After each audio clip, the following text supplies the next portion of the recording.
एकांश अपने पर हुई हमलों को बताकर सबको परेशान नहीं करना चाहते थे, इसलिए उन्होंने किसी को नहीं बताया और फिर सबके साथ मंदिर गए। उन्होंने उन लोगों ने पूजा की और फिर वापस आने लगे। एकांश के कहने पर ड्राइवर ने बस उनकी पुश्तैनी हवेली की ओर ले ली थी। बस के रुकते ही सब एक दूसरे को देखने लगे थे। एकांश ने हंसते हुए कहा, देखते ही रहना है या फिर अंदर भी आएंगे, और आस्था का हाथ पकड़कर उसे नीचे ले जाने लगा। आस्था भी बिना कुछ कहे उसके साथ बढ़ रही थी। जैसे ही वे अंदर आए, एकांश ने उसे एक जगह खड़ा किया और वो उससे दूर हो गया था। आस्था अपने आसपास का बेहद खूबसूरत डेकोरेशन देखने लग गई थी। फ्लावर्स, बलून्स, कैंडल्स, बहुत अच्छा डेकोरेशन किया हुआ था। लाइट आवाज में बजती बर्थडे ट्यून ने माहौल में चार चांद लगा दिए थे। उसी पल उसके ऊपर गुलाब की पंखुड़ियों की बारिश होने लग गई थी और आस्था के चेहरे पर हल्की मुस्कान आ गई थी। एकांश ने उसके सामने केक लाते हुए कहा, हैप्पी बर्थडे आस्था। आनंदी और हर्षिका की फैमिली भी वहां आई हुई थी। बाकी सभी घर वालों के चेहरे पर स्माइल आ गई थी। एकांश ने प्यार से कहा, केक कट कीजिए आस्था। आस्था ने ना में सिर हिलाया था। उसने रुंधे गले से पूछा, आपने हमें बताया क्यों नहीं? एकांश ने सबकी ओर देखते हुए सवाल किया, हम बता देते तो आप क्या कर लेती? इनफैक्ट हम सबसे पूछते हैं, अगर हमने हम पर हुए हमलों के बारे में आप सबको बताया होता तो आप क्या कर लेते? सब खामोश हो गए थे। एकांश ने अपनी बात को आगे बढ़ाते हुए कहा, देखा नहीं है ना जवाब, लेकिन हम जवाब देते हैं। अगर हमने पहले बताया होता तो आप सब सिवाय परेशान होने के कुछ नहीं करते। देखिए ना, आज आपको पता चला और आप सभी ने इस कदर टेंशन लिया कि ना तो किसी ने सफर एंजॉय किया और ना ही पूजा पूरे दिल से की। इतना ही नहीं, आप सब ये भी भूल गए कि आज आस्था का बर्थडे है और हमें उन्हें खुश रखना चाहिए, सेलिब्रेट करना चाहिए।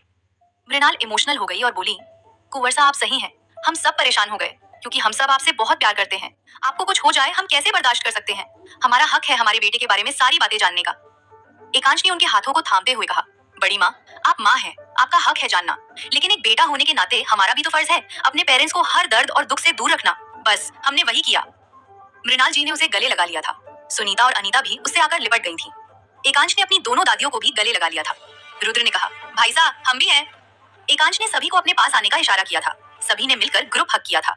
स्वप्न ने पूछा, भाभी साहब आप नहीं आएंगी? आस्था ने फिक्र से पूछा, नहीं। कुंवर जी आप पिछले 2 दिनों से क्यों इतने परेशान हैं? कुछ हुआ है क्या? कहीं फिर आप पर हमला?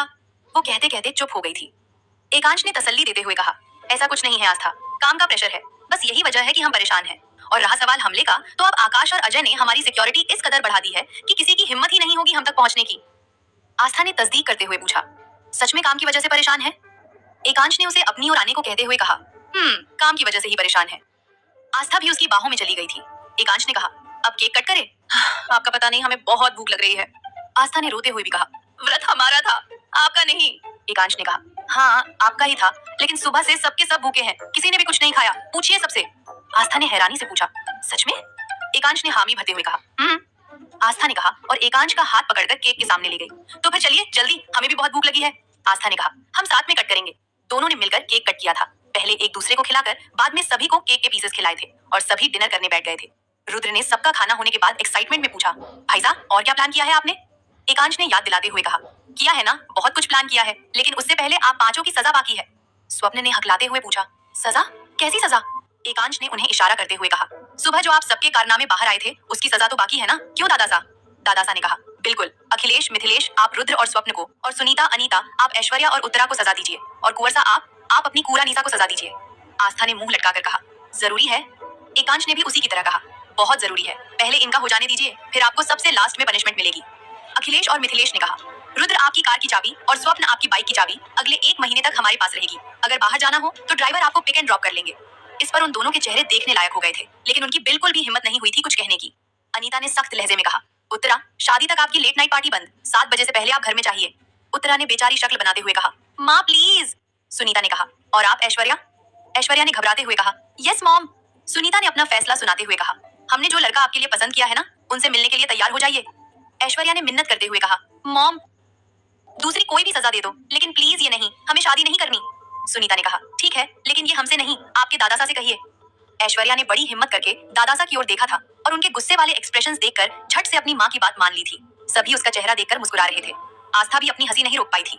ऐश्वर्या ने आस्था की ओर मुस्कुराकर देखते हुए कहा, भाई साहब हमें हमारी एक गलती की सजा मिल गई, लेकिन भाभी साहब ने तो कितना कुछ किया है, उन्हें क्या सजा देंगे आप? आस्था ने नाराजगी भरे एक्सप्रेशंस देते हुए कहा, ऐश्वर्या दी। एकांश ने कहा, उन्हें इस तरह मत देखिए आस्था, और सजा के लिए रेडी हो जाइए। एकांश ने आस्था से कहा, आस्था सजा के लिए रेडी हो जाइए। आस्था ने मासूमियत से पूछा, कुंवर जी हमारा आज बर्थडे है ना? एकांश ने हामी भरते हुए कहा, है तो। आस्था ने इतना इनोसेंट चेहरा करके कहा कि हर कोई उसे देखता ही रह गया। तो कोई बर्थडे गर्ल को पनिशमेंट थोड़ी देता है, हमें तो गिफ्ट्स और चॉकलेट्स देने चाहिए। रुद्र ने बीच में टोकते हुए कहा, भाई साहब इनके चेहरे पर मत जाइए। स्वप्न ने भी रुद्र का साथ देते हुए कहा, हाँ भाई साहब, भाभी सा ऐसे ही पपी फेसेस बनाती हैं और हर बार बच जाती हैं। ऐश्वर्या और उत्तरा ने भी उनकी हाँ में हाँ मिलाई थी। हमें सजा मिली है तो आप क्यों बचे? कुछ ऐसी ही नजरों से वो चारों आस्था को घूर रहे थे। आस्था ने उन्हें धमकाते हुए कहा, रुद्रदा, स्वप्न भाई साहब चुप करिए, वरना हम अगली बार आपके एक भी असाइनमेंट लिखकर नहीं देंगे। रुद्र ने स्वप्न को ताली देते हुए कहा, मत दीजिए, वैसे भी हमारा ये फाइनल ईयर था और सारी असाइनमेंट सबमिट है। आस्था ने ऐश्वर्या और उत्तरा की तरफ गुस्से से देखते हुए कहा, आप दोनों बहुत बहुत बुरी हैं, हम आपकी अब एक भी बात नहीं मानेंगे। ऐश्वर्या ने याद दिलाते हुए कहा, भाई साहब, भाभी सा की पनिशमेंट। एकांश ने आस्था को देखते हुए कहा, जो सिर झुकाए उदास खड़ी थी। वैसे क्या क्या किया था इन्होंने? रुद्र ने बढ़ा चढ़ाकर कहा, प्रोफेसर की गाड़ी के सारे टायर पंक्चर किए थे। आस्था ने सफाई देते हुए कहा, सारे क्या सारे, सिर्फ 2 ही तो किए थे। एकांश ने चुटकी लेते हुए पूछा, अच्छा, बाइक के क्या 4 टायर होते हैं? आस्था ने हैरानी से पूछा, आपको कैसे पता वो बाइक थी? एकांश ने हाथ में घड़ी बांधते हुए कहा, वो बाद में बताते हैं। और क्या किया था इन्होंने?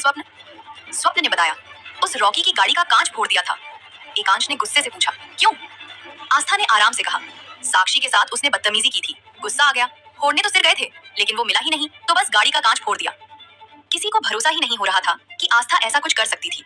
एकांश ने हैरानी से कहा, किसी का सिर फोड़ना छोटी बात है आस्था? आस्था ने तर्क देते हुए कहा, आप ही तो कहते हैं कुंवर जी, अगर अपनी गलती हो तो सिर झुकाओ और ना हो तो किसी से भी मत घबराओ, तो बस हमने कर दिया। अजिंक्य ने समझाते हुए पूछा, इसका मतलब इसीलिए साइन मंगाई थी प्रिंसिपल सर ने? आस्था ने सिर झुकाते हुए कहा, जी। अजिंक्य ने पूछा, एकांश, आपको पता था ना ये, तभी आपने हमें साइन करने बोला? एकांश ने शांति से कहा, जी बाबा साहब, हमें पता था।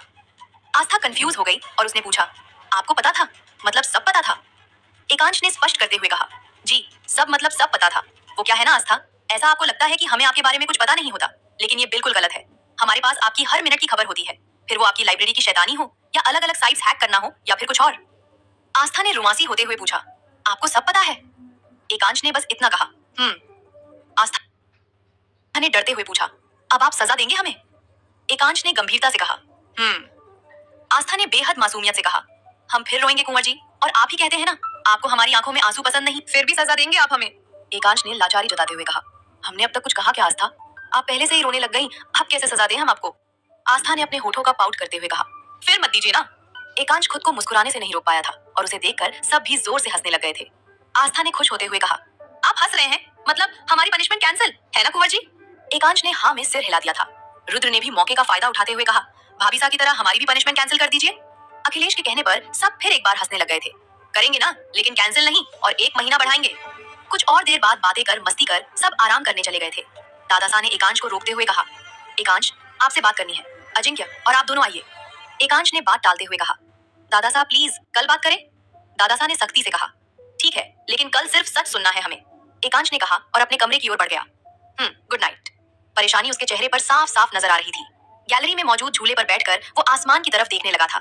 एकांश ने उसकी पायल की छन छन सुन ली थी। उसने बिना पलटे कहा, अंदर आइए आस्था। आस्था ने मग आगे करते हुए कहा, आपकी कॉफी। एकांश ने उसे इशारे से ही बैठने को बोला था। आस्था ने कान पकड़ते हुए कहा, सॉरी कुंवर जी, हम बहुत मस्ती करते हैं ना, आपको परेशान करते हैं, लेकिन आगे ऐसे नहीं करेंगे, प्रॉमिस।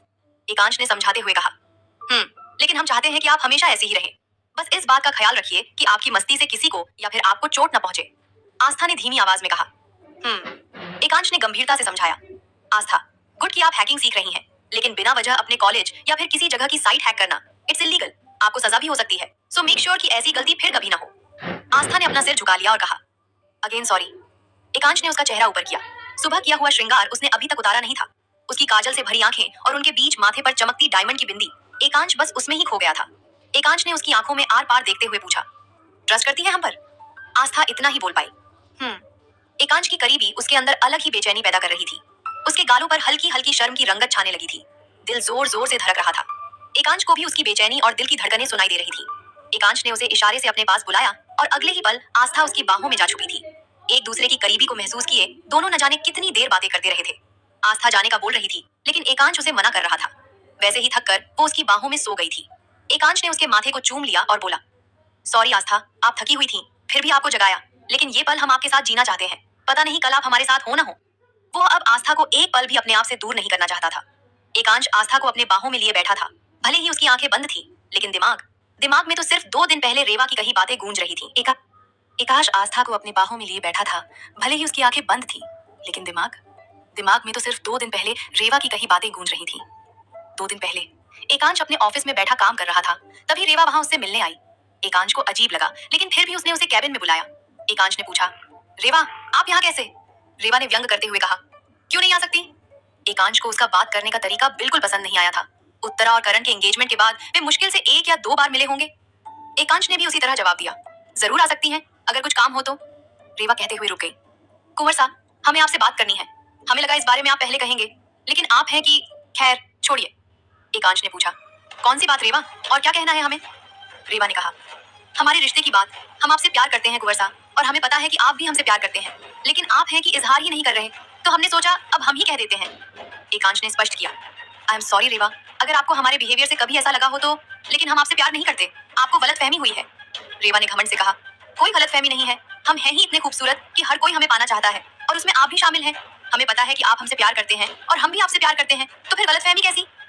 एकांश ने दो टूक जवाब दिया, ओके फाइन, हम समझ सकते हैं कि आप हमसे प्यार करती हैं, लेकिन हकीकत अलग है, और वो ये कि हम आपसे प्यार नहीं करते। हम आपसे प्यार नहीं करते रेवा। रेवा गुस्से से बोल पड़ी, तो फिर किससे प्यार करते हैं? उस घटिया लड़की आस्था से?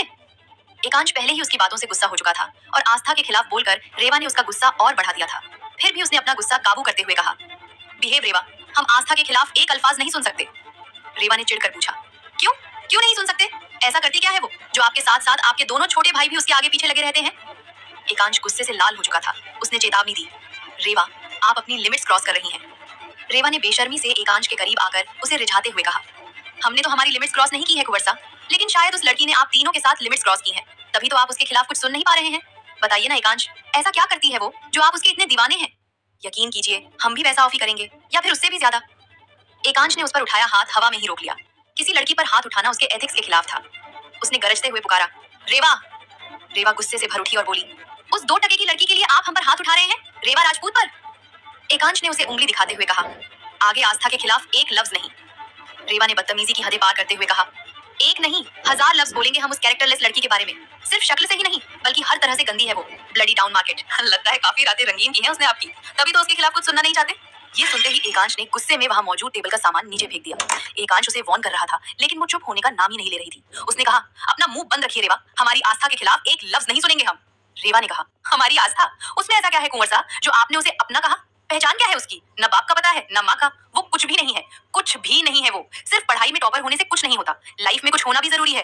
वो सिर्फ आपके घर में रहती है, इसीलिए सब उससे बात करते हैं, वरना कोई उसकी तरफ देखता भी नहीं। हमारे जैसे रॉयल फैमिलीज के नौकर बनने की औकात भी नहीं है उसकी। एकांश गुस्से से थरथरा रहा था, उसकी आंखों से अंगारे बरस रहे थे। उसने कहा, आस्था के अगेंस्ट एक और लफ्ज और हम आपकी जान ले लेंगे रेवा। रेवा उसे देखकर डर गई और वहां से बाहर चली गई। एकांश काफी देर वैसा ही खड़ा रहा। उसकी आस्था के खिलाफ रेवा इतना कुछ बोल चुकी थी कि वो सुन्न हो गया। रेवा की बातें गलत थीं। उसने आस्था को बहुत गलत समझा था, लेकिन उसकी बातों में कुछ सच्चाई भी थी। आस्था की पहचान ही क्या थी? आगे जाकर जब भी उनके रिश्ते के बारे में सब जानेंगे, तब आस्था के अस्तित्व और पहचान पर सवाल जरूर उठेगा। एकांश के कानों में सिर्फ रेवा के तीखे अल्फाज गूंज रहे थे। वो बिखर चुका था। उसने अपने आप से कुछ फैसला किया। उसने आकाश और अजय को बुलाया और उन्हें कुछ आदेश दिए। अजय ने पूछा, कुंवर साहब ये सब क्यों? एकांश ने कहा, जरूरी है। आकाश ने हिचकिचाते हुए कहा, लेकिन एकांश ने हल्के गुस्से में कहा, आकाश अजय वही करो जो हमने कहा है। वो किसी भी तरह से अपना गुस्सा स्टाफ पर नहीं निकालना चाहता था। वो जानता था कि अगर वो ऑफिस में रहा तो बिना वजह सबको उसके गुस्से का शिकार होना पड़ेगा। वो घर के लिए निकल गया। पैलेस में कदम रखते ही आस्था और बाकी सबकी हंसी की गूंज उसे सुनाई देने लगी, और एकांश का गुस्सा पल में शांत होने लगा। आस्था और स्वप्न मिलकर रुद्र को चिढ़ा रहे थे, तो ऐश्वर्या और उत्तरा उनका साथ दे रही थी। एकांश को बुरा लगा। आस्था, रुद्र, स्वप्न, कितना पाक और साफ रिश्ता था उनका, और रेवा ने उन पर उंगली उठाई। न सिर्फ आस्था के कैरेक्टर पर, बल्कि उसके अस्तित्व पर भी उंगली उठाई। एकांश बस उनकी तरफ देख रहा था। उसकी नजरों को समझना बहुत ही मुश्किल था। फिक्र, दर्द, गुस्सा, सब कुछ था उन नजरों में। हताश होकर वो अपने कमरे में चला गया। आस्था की हलचल से वो होश में आया। ठंड की वजह से आस्था उससे और लिपट गई थी। उसने एक नजर आस्था की तरफ देखा, जो मासूमियत से उसकी बाहों में सो रही थी। एकांश ने उसके माथे पर अपने लबों की छाप छोड़ी और मन ही मन कहा, सॉरी आस्था, सिर्फ हमारी वजह से रेवा ने आपके खिलाफ बातें की, आपको बुरा भला कहा। उसे क्या पता कि आप क्या हैं, कितनी मासूम हैं, और उसने आपको, सॉरी जान, वेरी वेरी सॉरी, रेवा की बातों के लिए भी और हम जो अब करने वाले हैं उस लिए भी। एकांश ने आस्था के माथे पर अपने लबों की छाप छोड़ी और मन ही मन कहा, सॉरी आस्था, सिर्फ हमारी वजह से रेवा ने आपके खिलाफ बातें की, आपको बुरा भला कहा। उसे क्या पता कि आप क्या हैं, कितनी मासूम हैं, और उसने आपको, सॉरी जान, वेरी वेरी सॉरी, रेवा की बातों के लिए भी और हम जो अब करने वाले हैं उस लिए भी। उसने अंदर से ब्लैंकेट लाकर दोनों को कवर किया और मजबूती से उसे अपनी बाहों में लेकर सो गया। सुबह हो गई थी। आस्था ने एकांश को देखकर मुस्कुराते हुए कहा, गुड मॉर्निंग कुंवर जी। एकांश ने जवाब दिया, वेरी गुड मॉर्निंग। आस्था को अब एहसास हुआ कि वह एकांश की बाहों में है। वो शर्मा गई और झट से उससे दूर हो गई। आस्था की नजर शर्म से उठ नहीं रही थी। उसने झिझकते हुए कहा, सॉरी, हमें पता नहीं हम कैसे सो गए। एकांश को उसकी घबराहट महसूस हुई। उसने उसे सहज करते हुए कहा, सॉरी मत कहिए आस्था, आपका हम पर पूरा हक है, इसीलिए माफी मांगने की जरूरत नहीं है। आस्था मुस्कुराते हुए वहां से चली गई और बोली, हम फ्रेश होकर आते हैं। एकांश बस एक टक उसे जाते हुए देखता रहा। आस्था ने तैयार होकर पूजा की और नाश्ते की तैयारी में लग गई। आज उसने एकांश की पसंद का नाश्ता बनाया था, जिसे देखकर एकांश के चेहरे पर चमक आ गई। आस्था भी उसे प्यार से देख रही थी। तभी रुद्र वहां आया और बोला, छोटी सी भाभी सा। आस्था ने बनावटी गुस्सा दिखाते हुए कहा, रुद्रदा, हम 21 साल के हो गए हैं, तो अब आप हमें छोटी नहीं कहेंगे। रुद्र ने उसे चिढ़ाते हुए जवाब दिया, अगर आप 21 की हुई हैं, तो हम भी तो 2-3 साल बड़े हो गए हैं, इस हिसाब से आप छोटी ही हैं, समझी, छोटी सी भाभी सा। आस्था ने चिढ़कर कहा, आप बहुत बुरे हैं, हीट यू। रुद्र ने नाराजगी जताते हुए कहा, वो तो आप वैसे भी करती हैं, तभी तो हर बार सिर्फ भाई सा का ही पसंदीदा खाना बनता है। आई ऑल्सो हेट यू भाभी सा। आस्था ने सफाई देते हुए कहा, ऐसा थोड़ी है, आपका पसंदीदा खाना भी तो बनाती हूँ। रुद्र ने मुंह बनाकर कहा, कब बनाती हैं आप, हमें तो याद भी नहीं कि आखिरी बार कब बनाया था। वो मन ही मन अपनी हंसी छिपा रहा था, लेकिन आस्था उसे दुखी समझकर परेशान हो गई। आस्था तुरंत किचन की ओर बढ़ने लगी और बोली, सॉरी रुद्रदा, हम अभी आपके लिए आपका पसंदीदा हलवा बनाते हैं, आप नाराज मत होइए। सुनीता जी ने उसे टोकते हुए कहा, रुद्र बस कीजिए, और आस्था बेटा, आप इसकी बात को संजीदगी से क्यों ले रही हैं? पता नहीं रुद्र कितना नौटंकी है, हलवे के लिए कुछ भी कर सकता है। उनकी बात सुनकर सब हंसने लगे, लेकिन आस्था की आंखों में आंसू आ गए। रुद्र तुरंत उसके पास आया और पूछा, क्या हुआ भाभी सा, हम तो मजाक कर रहे थे, आप रो क्यों रही हैं?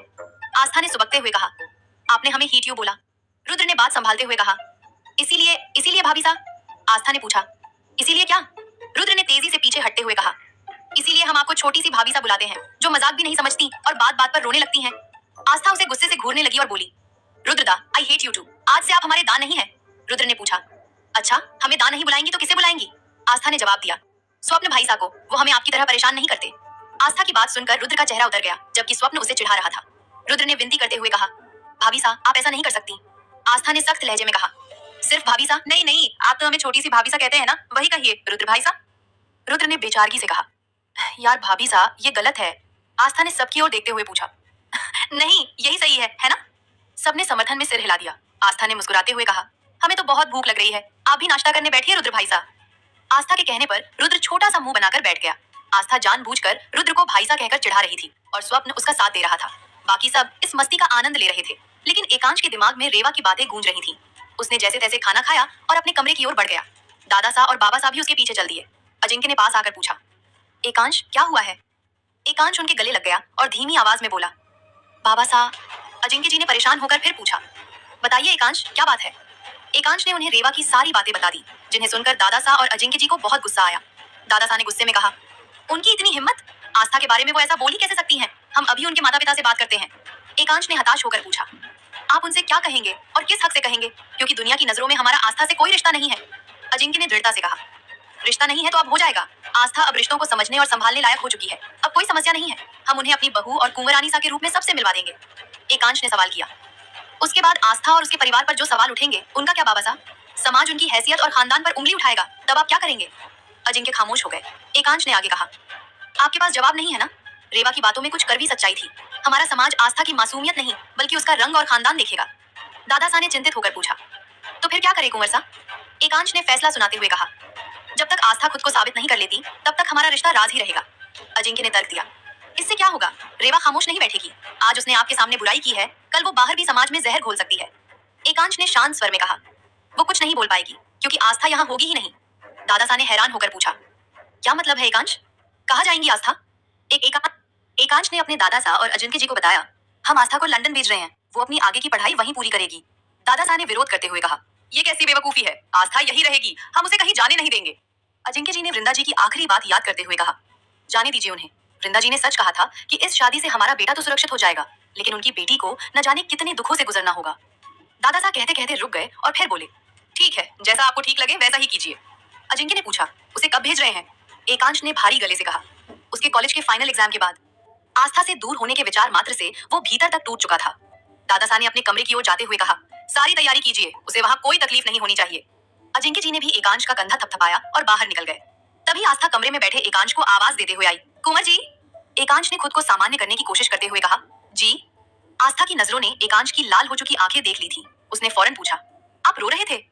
एकांश ने नजरें चुराते हुए बहाना बनाया, नहीं तो वो बस काम की वजह से, हम लगातार लैपटॉप के सामने बैठे थे ना, इसीलिए।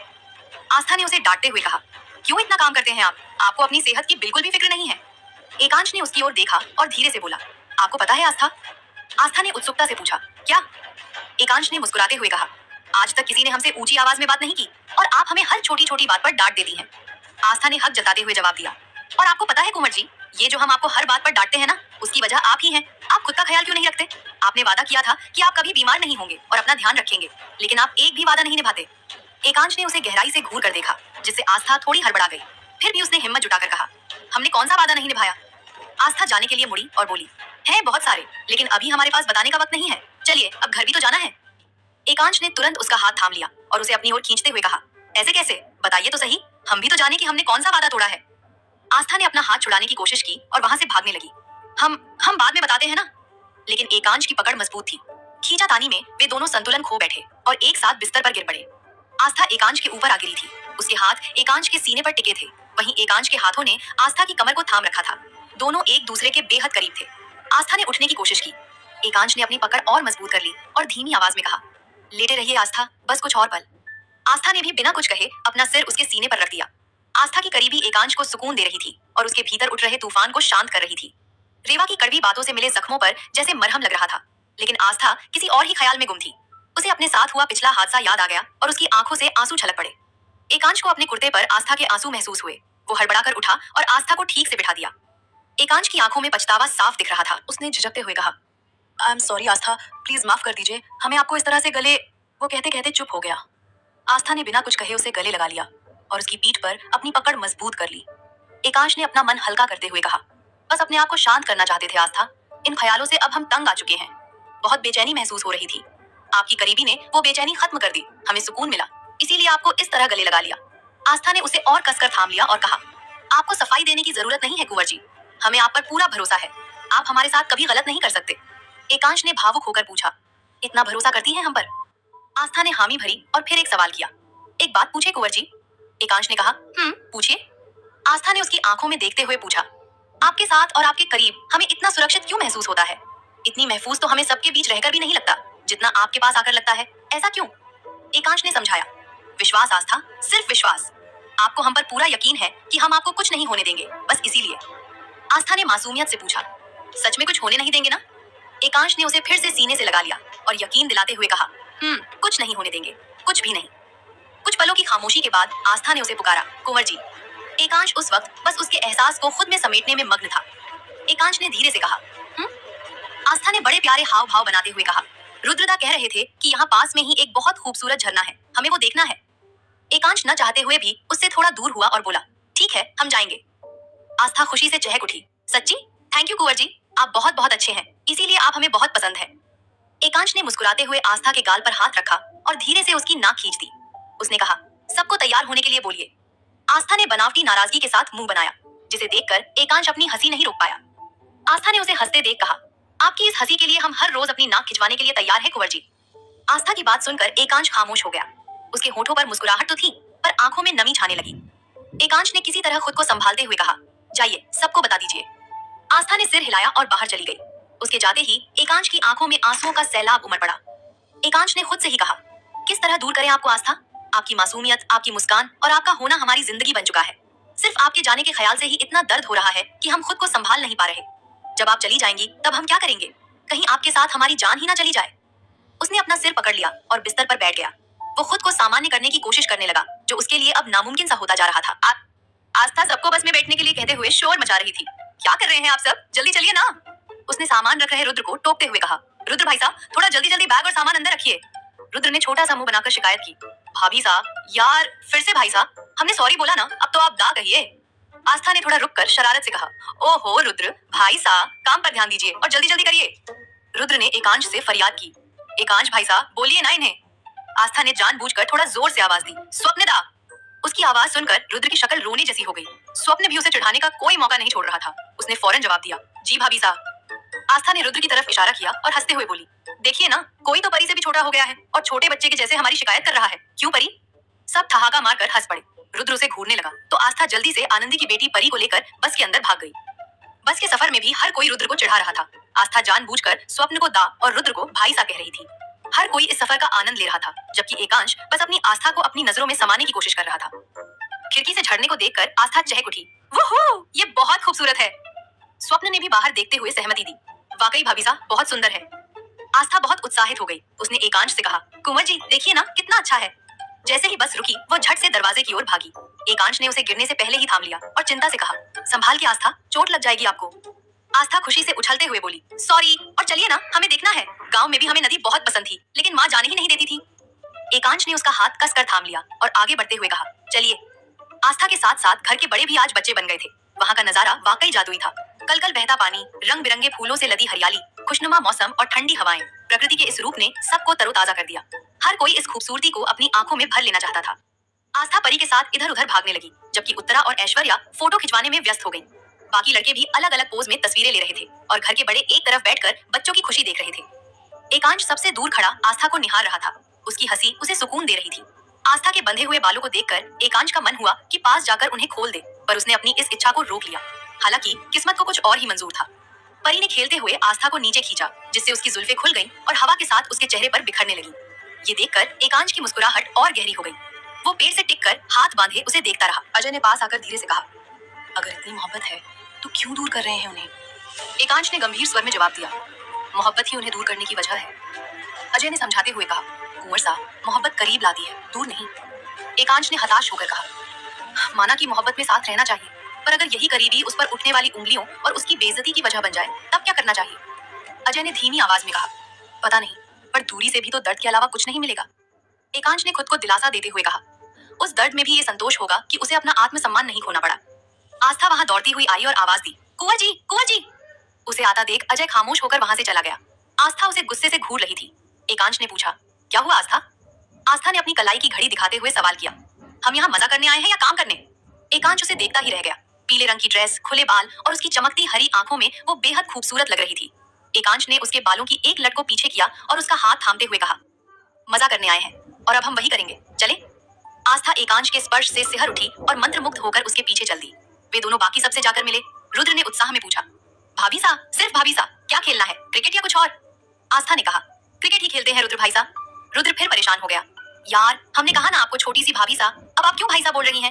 आस्था ने अपनी बात पर अड़े रहते हुए कहा, जल्दी जल्दी टीम बनाइए और हम और रुद्रदा एक ही टीम में होंगे। ये सुनकर रुद्र के चेहरे पर चौड़ी मुस्कान आ गई, क्योंकि आस्था ने उसे दा बुला लिया था। रुद्र ने खुशी से कहा, शुक्र है, अब जाकर हमें अच्छा लग रहा है। और सुनिए, आप सिर्फ हमें दा बोलेंगी और किसी को नहीं। उसने स्वप्न को चिढ़ाते हुए देखा। स्वप्न मुस्कुराकर बोला, ठीक है, वैसे भी हमें भाई सा सुनने में ही अपनापन लगता है। तुम्हें तुम्हारा दा मुबारक हो, हम भी तुम्हारी टीम में हैं। उत्तरा ने सुझाव दिया। तो एक टीम आस्था भाभी सा की और दूसरी एकांश भाई सा की। आस्था ने फौरन विरोध किया, नहीं, बिल्कुल नहीं, कुंवर जी हमारी टीम में होंगे। ऐश्वर्या ने तर्क दिया, नहीं, भाई सा हमारी टीम में है, आपकी टीम में पहले से ही स्वप्न और रुद्र हैं। आस्था जिद पर अड़ गई और बोली, नहीं, कुंवर जी हमारे हैं तो हमारी टीम में ही रहेंगे। उत्तरा ने उसे टोकते हुए कहा, भाभी सा, अब रुद्र आपको छोटी भाभी सा बोले या ना बोले, पर हम जरूर बोलेंगे। आप छोटे बच्चों जैसी जिद कर रही हैं। आस्था ने भावुक होकर कहा, छोटी तो छोटी, पर हमें कुंवर जी अपने साथ चाहिए, अभी भी, आगे भी और हमेशा भी। कुंवर जी सिर्फ हमारे हैं और हमारी ही टीम से खेलेंगे। उसकी बात सुनकर एकांश ने दर्द में अपनी आंखें मूंद ली। जब आस्था ने उसे पुकारा तब वह होश में आया। एकांश ने उसे समझाते हुए कहा, आस्था, ये जरूरी नहीं कि हम हमेशा आपके साथ हों। आपकी टीम में पहले से अच्छे खिलाड़ी हैं, इसलिए हम उत्तरा और ऐश्वर्या के साथ खेलेंगे। आस्था ने रोनी शक्ल बना ली। एकांश ने बात खत्म करते हुए कहा, रोइए मत, बाकी लोगों को अपनी टीम में चुन लीजिए। टॉस एकांश की टीम ने जीता। वो पहले बल्लेबाजी करने आया और आस्था अपनी उदासी भूलकर उसे चीयर करने लगी। रुद्र ने याद दिलाया, छोटी सी भाभी सा, वो दूसरी टीम में है। आस्था ने कहा, है तो क्या, है तो हमारे कुंवर जी ही ना। स्वप्न ने सिर हिलाते हुए कहा, आपका कुछ नहीं हो सकता। रुद्र गेंदबाजी के लिए तैयार हुआ और एकांश ने बल्ला थामा। खेलते हुए एकांश के मन में आस्था की बातें गूंज रही थी। वो सोच रहा था, आस्था, आप हमारी मुश्किलें बढ़ा रही हैं। जो मेरे बिना दूसरी टीम में जाने को तैयार नहीं, वो दूसरे देश कैसे जाएगी? यही सोचते हुए वो अपनी सारी बेबसी गेंद पर निकाल रहा था। उसने एक जोरदार शॉट मारा जो आस्था के पीछे जाकर गिरा। रुद्र चिल्लाया, भाभी सा, जल्दी गेंद लाइए। आस्था गेंद लेने भागी, लेकिन तभी वहां उसकी तेज चीख गूंज उठी। एकांश घबराकर चिल्लाया, आस्था, और तेजी से उस ओर दौड़ पड़ा। रुद्र रुद्र ने आवाज दी, भाभी सा, जल्दी गेंद लाइए। आस्था गेंद खोजने के लिए तेजी से भागी। आस्था तन्मयता से गेंद ढूंढ रही थी। उसे एहसास ही नहीं हुआ कि कब वह झरने की एकदम किनारे पर आ गई। अचानक उसका पैर फिसला और वह सीधे पानी में जा गिरी। आस्था जोर से चीख पड़ी, कुंवर जी, हेल्प! उसकी आवाज सुनकर सबकी सांसें अटक गईं। एकांश चिल्लाया, आस्था! वह बदहवास होकर उस ओर भागा। उसके पीछे स्वप्न, रुद्र और बाकी सब भी दौड़ पड़े। एकांश ने किनारे पर पहुंचकर आवाज दी, आस्था, कहाँ हैं आप? उसे समझते देर नहीं लगी कि वह नीचे गिर चुकी है। उसने बिना एक पल सोचे पानी में छलांग लगा दी। उसके पीछे स्वप्न और रुद्र भी कूद पड़े। देखते ही देखते एकांश के सुरक्षाकर्मी भी वहां पहुंच गए। आकाश ने स्थिति को समझते हुए कहा, अजय, चलो जल्दी, हमें नीचे चलकर देखना होगा। बाकी सब भी उसके पीछे दौड़ने लगे। एकांश, स्वप्न और रुद्र तीनों ही बेहतरीन तैराक थे। वे लगातार पानी की लहरों के बीच आस्था को ढूंढ रहे थे, पर उसका कहीं पता नहीं चल रहा था। अजिंक्य जी ने किनारे पर पहुंचकर व्याकुलता से पूछा, पता चला आस्था कहाँ है? स्वप्न ने पानी के ऊपर आकर जवाब दिया, नहीं काका साहब, कुछ पता नहीं चल रहा। एकांश की चीख गूंज उठी, आस्था! तभी अजय ने एक तरफ इशारा करते हुए कहा, कुंवर साहब उधर देखिए। वहां एक पेड़ की टहनी पर आस्था का दुपट्टा अटका हुआ था। बिना समय गवाए एकांश तैरकर उस ओर बढ़ा, जबकि बाकी सब जमीन के रास्ते उधर दौड़ने लगे। एकांश पानी से बाहर आया। उसकी नजरें पागलों की तरह आस्था को ढूंढ रही थीं, और आखिर उसे वह दिखाई दे ही गई, पर किसी और की बाहों में। एक अनजान शख्स ने आस्था को अपने सीने से लगा रखा था और उसके हाथों को रगड़कर गर्माहट देने की कोशिश कर रहा था। वह रह रहकर आस्था के माथे को चूम रहा था। वह खुद भी पूरी तरह भीगा हुआ था, जिससे साफ था कि उसी ने आस्था को पानी से निकाला है। एकांश खामोश होकर बस उसे देखता रहा। आस्था को सुरक्षित देख उसकी आंखें भर आईं। पिछले कुछ मिनटों में उसके दिमाग में जो खौफनाक ख्याल आए थे, उन्हें सिर्फ वही जानता था। धीरे धीरे सब लोग वहां पहुंच गए। रुद्र ने पुकारा, भाभी साहब! आवाज सुनकर आस्था सहम गई और उसने उस शख्स की पकड़ और मजबूत कर ली। रुद्र को उस अनजान व्यक्ति पर गुस्सा आने लगा। वह अपनी भाभी सा के करीब अपने भाई सा के अलावा किसी और को कैसे देख सकता था? रुद्र उसके पास जाने लगा और बोला, भाभी सा आप ठीक है, इधर आइए। उस शख्स ने रुद्र को गुस्से से देखा और तुरंत अपना कोट उतारकर आस्था को पहना दिया। उसने एक बार फिर आस्था को अपनी बाहों में समेट लिया। वहां मौजूद किसी को कुछ समझ नहीं आ रहा था कि आस्था इस तरह क्यों व्यवहार कर रही है। सब एक दूसरे का मुंह ताकने लगे। एकांश ने बेहद धीमी आवाज में कहा, आस्था। आस्था की सिसकियां सबको सुनाई देने लगी। एकांश को अब उसकी और ज्यादा फिक्र होने लगी। उसे इस बात की परवाह नहीं थी कि वह किसी और की बाहों में है। उसे बस यह तसल्ली करनी थी कि वह ठीक है। उसने फिर कहा, आस्था प्लीज इधर देखिए। तभी अचानक आस्था का शरीर ढीला पड़ गया और वह बेहोश हो गई। उस शख्स ने फिक्र से उसे संभालते हुए कहा, पिल्लू आंखें खोलो बच्चा। बाकी सब भी पास आ गए और सबकी नजरें आस्था पर ही टिक गईं। वह शख्स चिल्लाया, हटिए यहाँ से। वह उसे गोद में उठाकर पास ही लगे एक मेडिकल कैंप की ओर भागा। उसने आस्था को बेड पर लेटाया और खुद उसकी नब्ज जांचने लगा। वहां मौजूद डॉक्टर्स और नर्स इतने सारे बॉडीगार्ड्स को देखकर हैरान रह गए। डॉक्टर वरद को देख वे पास आए। डॉक्टर वरद ने निर्देश दिए, डॉक्टर माही पिल्लू का बीपी चेक कीजिए और नर्स इनके लिए आईवी का इंतजाम कीजिए। इन्हें पैनिक अटैक आया है, इसीलिए बेहोश हो गई हैं। ऊपर से पानी में गिरने की वजह से इनके नाक और मुंह में पानी चला गया था।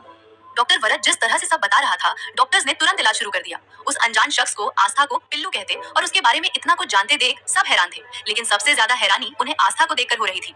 पानी के बहाव की वजह से आस्था के चेहरे का काला रंग कहीं कहीं से धुल चुका था। जहां से रंग साफ हुआ था, वहां उसकी असली गोरी त्वचा चमक रही थी। डॉक्टर वरद आस्था को सुलाकर बाहर आया। वो भी उन लोगों के बारे में जानना चाहता था जो उसके लिए इतने परेशान थे, खासकर एकांश, जिसकी आंखों में उसने एक अलग ही तड़प देखी थी। एकांश ने व्याकुल होकर पूछा, आस्था कैसी है? वरद ने जवाब दिया, पिल्लू ठीक है, लेकिन आप सब कौन हैं? रुद्र ने गुस्से में कहा, हम उनका परिवार हैं, लेकिन ये सवाल हमें आपसे पूछना चाहिए कि आप कौन हैं और हमारी भाभी सा को पिल्लू क्यों कह रहे हैं? उन्हें इस तरह गले लगाने का हक आपको किसने दिया?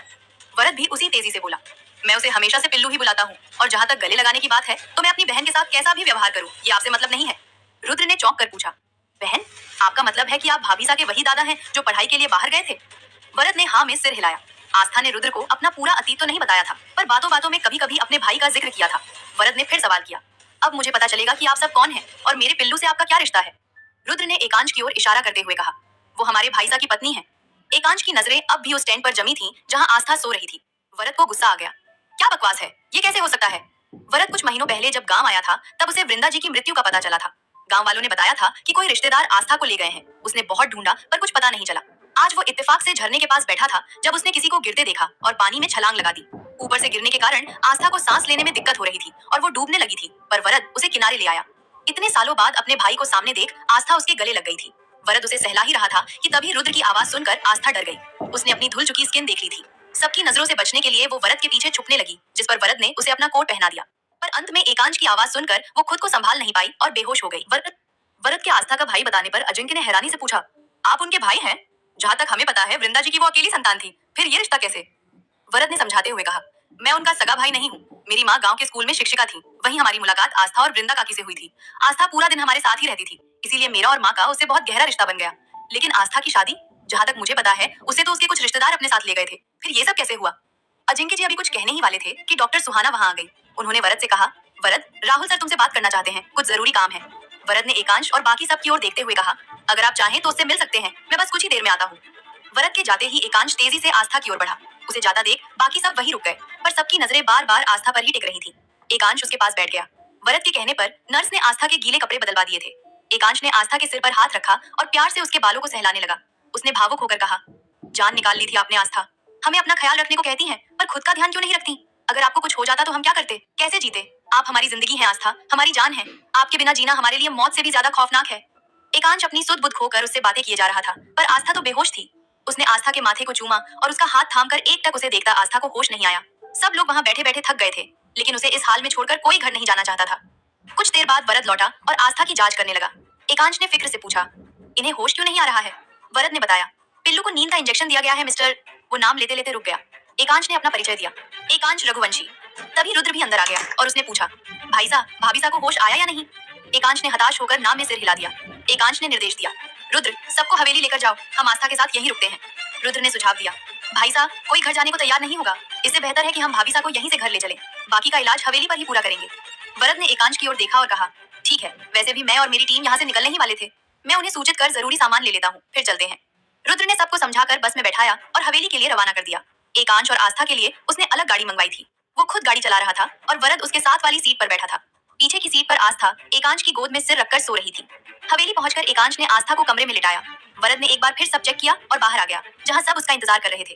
दादा साहब ने पूछा, अब कैसी है आस्था? वरद ने जवाब दिया, अब वो ठीक है। उसे सबकी आंखों में आस्था के लिए सच्चा प्यार और चिंता दिखाई दे रही थी। उसके मन में शादी को लेकर हजारों सवाल थे, पर एकांश की तरफ देखकर वो खामोश रहा। अजिंक्य जी उसकी खामोशी भाप गए और बोले, डॉक्टर वरद हम आपको सब बताते हैं, आपका हक है अपनी बहन के बारे में जानने का। वरद ने धीमे से कहा, जी। तभी ऐश्वर्या ने वो सवाल पूछा जो सबके दिल में था, बाकी बातें बाद में होंगी काका साहब, पहले आप भाभी साहब के रंग के बारे में बताइए। इतने सालों से वो हमारे साथ है, उन्होंने हमें कुछ बताया क्यों नहीं? एकांश भी वरद की ओर देखने लगा।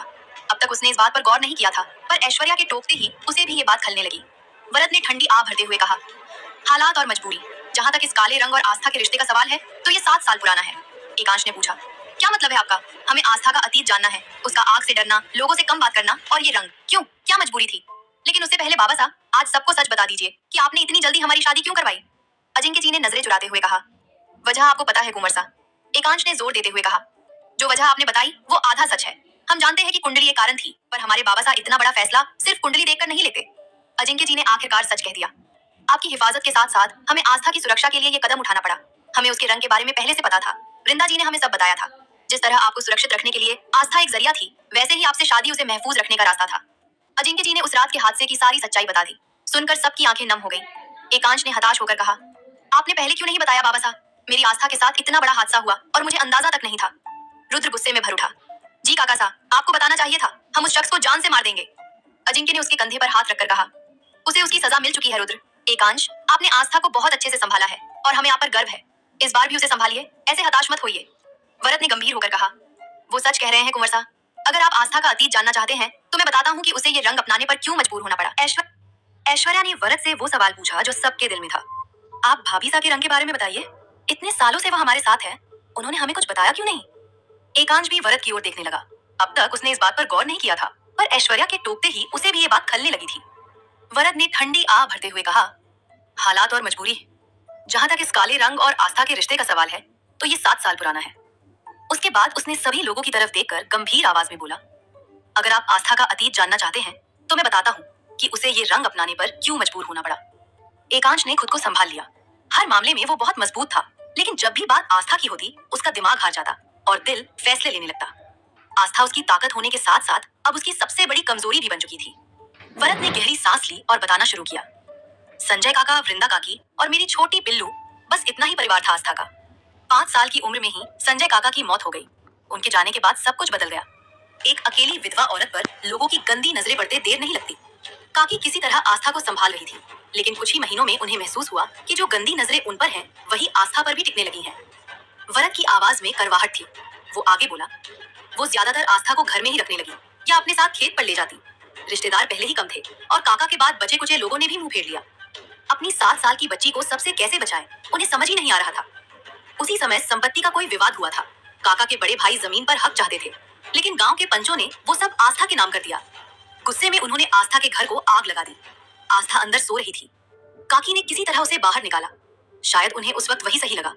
उन्होंने आस्था को पूरी तरह काले रंग में रंग दिया और आग की लपटों में आने की वजह बताकर उसे बुरी नजरों से बचाने की कोशिश की। वरद के चेहरे पर एक हल्की मुस्कान आई। उसने कहा, आस्था ने जब स्कूल जाना शुरू किया तभी उससे मेरी मुलाकात हुई। रंग की वजह से कोई उसके साथ खेलता नहीं था। मुझे बुरा लगा और बस वहीं से हमारा रिश्ता बन गया। माँ को भी वो बहुत पसंद थी। वृंदा काकी उसे मेरे घर छोड़ने लगी। उसे मुझसे दा कहलाना और मेरे मुंह से पिल्लू सुनना बहुत पसंद था। अगर गलती से मैं उसे आस्था पुकार देता तो वो मुंह फुलाकर बैठ जाती थी। उसने आगे बताया, उसके रंग से तो मैं भी अनजान था। एक दिन मैं जिद करके उसे तैराकी सिखाने ले गया और तब मुझे सच्चाई पता चली। पूछने पर काकी बहुत रोई थी। बिल्लू अपनी माँ के आंसू देख नहीं पाई और उसी वक्त उसने वादा किया कि वो अपना असली रंग किसी के सामने नहीं आने देगी। वो आज तक वो वादा निभा रही है। वरद खामोश हुआ तो सबकी आंखों में आंसू थे। ऐश्वर्या को बहुत बुरा लग रहा था। उसने रुआंसे होकर कहा, भाभी सा के साथ इतना कुछ हो गया और हमने भी उन्हें परेशान किया। उसे अपना पुराना बर्ताव याद कर शर्मिंदगी महसूस हो रही थी। मृणाल जी ने भी कहा, सिर्फ आपने ही नहीं ऐश्वर्या, हमने भी उनकी तरफ ठीक से ध्यान नहीं दिया। एकांश ने पूछा, वरद आपने आस्था को ढूंढा क्यों नहीं? आप कहाँ थे? वरद ने सच्चाई बयां की। कुछ निजी कारणों से माँ और मैं दिल्ली गए थे और वहां से सिंगापुर। काकी को लगा हम बस बाहर जा रहे हैं, पर वहां कुछ ऐसे फंसे कि संपर्क टूट गया। 2 महीने बाद लौटा तो बहुत ढूंढा पर बिल्लू नहीं मिली। हार कर मुझे वापस जाना पड़ा। एकांश ने उम्मीद से पूछा, वरद क्या आप अपनी माँ को यहाँ बुला सकते हैं? उन्हें देखकर आस्था बेहतर महसूस करेगी। वरद की आंखें नम हो गई। उसने धीमी आवाज में कहा, नहीं बुला सकता। वो अब नहीं रही। 2 साल पहले दिल का दौरा पड़ने से उनका इंतकाल हो गया। एकांश को बहुत बुरा लगा। अपनी माँ को खोने का गम उससे बेहतर कौन जान सकता था। उसने कहा, आई एम सॉरी, हमें नहीं पता था। सबके मन में अब आस्था के लिए प्यार और सम्मान और बढ़ गया था। एकांश ने निर्देश दिया, दाइमा वरद को गेस्ट रूम में ले जाइए और आप आस्था के पास रुकिए। जैसे ही होश आए हमें खबर कीजिएगा। बाकी सब भी आराम करें, कल हमें वापस निकलना है। एकांश अपने कमरे की बालकनी में आकर बैठ गया। वो कल रात आस्था के साथ बिताए लम्हों को याद करने लगा। वो उलझन में था। अब क्या करें हम आस्था? आपने पहले ही इतना कुछ सहा है। हम ऐसी डगर पर खड़े हैं जहाँ समझ नहीं आ रहा कि क्या सही है। साथ रहकर भी आपको तकलीफ होगी और दूर जाकर भी। सब इतना पेचीदा क्यों है? एकांश का सब्र जवाब दे रहा था। वो हताश होकर जिम में चला गया और अपनी सारी घबराहट कसरत पर निकाल दी। काफी देर बाद ठंडे पानी से नहाकर वो बिस्तर पर लेटा ही था कि दाई माँ का फोन आया। कुंवर आस्था को होश आ गया है। एकांश तेजी से उसके कमरे की ओर दौड़ा। जैसे ही वो कमरे में आया उसने देखा कि आस्था ने खुद को पूरी तरह कंबल में लपेट रखा है। उसकी आंखों में आंसू थे। एकांश जैसे ही उसकी तरफ बढ़ा, आस्था डरकर और सिमट गई। एकांश के कदम वहीं रुक गए। उसने भर्राई आवाज में कहा, अगर आप सहज नहीं हैं तो हम यहाँ से चले जाते हैं, लेकिन प्लीज आस्था आप घबराइए मत। वो जाने के लिए मुड़ गया।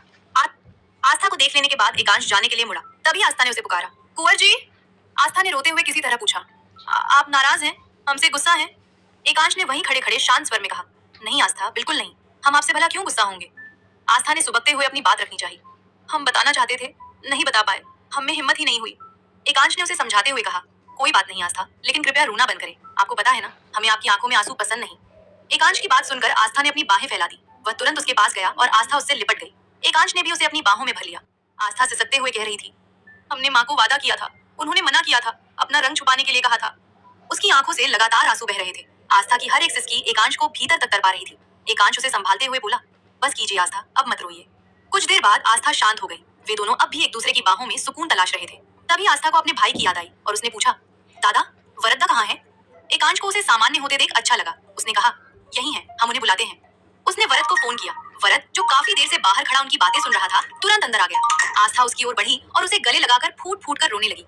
आस्था ने रोते हुए कहा, दा माँ चली गई, हमें अकेला छोड़ दिया। वो उससे आगे बोला भी नहीं जा रहा था। वरद उसे शांत करवाते हुए बोला, मुझे पता है बिल्लू, अब रोना बंद करो। आस्था ने बिलखते हुए अपना दुख बांटा। दा, हम इतने बुरे हैं कि सब हमें छोड़कर चले जाते हैं। पहले बाबा, फिर माँ, आप और मासी माँ भी चले गए। उस रात पाटिल काका और उनके बेटे ने, उन्होंने हमें और माँ को भी मार दिया। उसकी हर एक सिसकी एकांश को बेइंतहा तकलीफ दे रही थी। गुस्से में उसने अपनी मुट्ठी इतनी जोर से बंद की कि नाखून हथेली में चुभ गए और वहां से खून रिसने लगा। वरद को बहुत पछतावा हो रहा था कि वह अपनी बहन के मुश्किल समय में उसके साथ नहीं था। उसने कहा, बस बिल्लू, अब मत रो, मुझे माफ कर दो बच्चा, मैं तुम्हारे साथ नहीं था, तुम्हें ये सब अकेले सहना पड़ा। आस्था ने पूछा, मासी माँ कहाँ है? वरद उसे सच बताकर और दुखी नहीं करना चाहता था, इसलिए उसने बात घुमाते हुए कहा, वह यहाँ नहीं है। आस्था ने फिर पूछा, फिर कहाँ है? वरद ने किसी तरह झूठ बोला, सिंगापुर, वो वही है। आस्था ने जिद की, हमें उनसे मिलना है।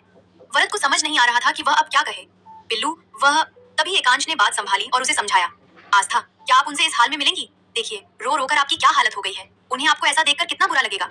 आस्था ने अपने आंसू पोंछते हुए कहा, इसके बाद घर के बाकी सदस्य भी उससे मिलने आए। सभी ने उससे पहले की तरह ही प्यार से बात की, जिससे आस्था धीरे धीरे सामान्य हो गई। कुछ देर बाद एकांश कमरे में आया और बोला, आस्था चलिए, डिनर पर सब आपका इंतजार कर रहे हैं। आस्था एकांश के साथ नीचे जाने के लिए तैयार हुई। उसने फिर से अपने चेहरे पर वही काला रंग लगा लिया था। ये देखकर एकांश को बुरा तो लगा, पर वह कुछ बोल नहीं पाया। घर वाले भी उसे पुराने लुक में देखकर हैरान रह गए। उन्हें लगा था कि सच सामने आने के बाद वो अब ये रंग नहीं लगाएगी। जब कोई कुछ कहने वाला था, तभी एकांश ने इशारे से सबको चुप करा दिया। एकांश ने सबका ध्यान भटकाते हुए कहा, वरद, चलिए डिनर करते हैं। सब खाने की मेज पर बैठ गए, लेकिन आज माहौल में वो पहले जैसी रौनक नहीं थी। न रुद्र की नोकझोंक थी, न स्वप्न की मस्ती और न ही बहनों का चिढ़ाना। सब खामोशी से खाना खा रहे थे। आस्था को ये देखकर बुरा लग रहा था और वो खुद को कसूरवार मान रही थी। डिनर के बाद सबने खूब बातें की। रुद्र और स्वप्न ने वरद को आस्था की तमाम शैतानियों के किस्से सुनाए। अंत में बड़ों के कहने पर सब सोने चले गए। आस्था भी दवा लेकर सो गई। एकांश को नींद नहीं आ रही थी। आस्था के अतीत की बातें उसे बेचैन कर रही थी। वो लॉन में जाकर एक बेंच पर बैठ गया। तभी वरद वहां आया। वरद ने पूछा, क्या हुआ कुंवर सा, आप ठीक हैं? एकांश ने उसे बैठने का इशारा किया। वरद ने कहा, नींद नहीं आ रही थी और आपको धन्यवाद भी कहना था कि आपने पिल्लू को इतने अच्छे से संभाला। एकांश ने कहा, वो हमारी पत्नी है वरद, उनका ख्याल रखना हमारा फर्ज है। वरद ने गौर से देखते हुए कहा, आप तनाव में लग रहे हैं, शायद आपकी परेशानी की वजह आस्था है। एकांश ने गहरी सांस लेकर कहा, नहीं, वो हमारी परेशानी नहीं, बल्कि हम उनकी परेशानी की वजह हैं। उसने वरद को रेवा की सारी बातें बता दी। एकांश ने वरद से एक आग्रह किया, वरद, एक मदद करेंगे? हम आस्था को आगे की पढ़ाई के लिए लंदन भेजने वाले हैं। क्या आप उनके साथ जाएंगे? हम आपके रहने और नौकरी का सारा इंतजाम कर देंगे। वो बहुत मासूम है, अगर आप साथ रहेंगे तो हमें फिक्र कम होगी। वरद ने पूछा, क्या उन्हें दूर भेजना जरूरी है? एकांश ने जवाब दिया, हाँ, उनकी पहचान और आत्मसम्मान के लिए ये जरूरी है। वरद ने उसकी आंखों में देखते हुए सीधा सवाल किया। सवाल ये नहीं था, क्या आप उसके बिना रह पाएंगे? और क्या आस्था आपके बिना रह पाएगी? वो आपसे बहुत जुड़ चुकी है कुंवर सा, उसे दूर मत कीजिए, वो पहले ही बहुत टूट चुकी है।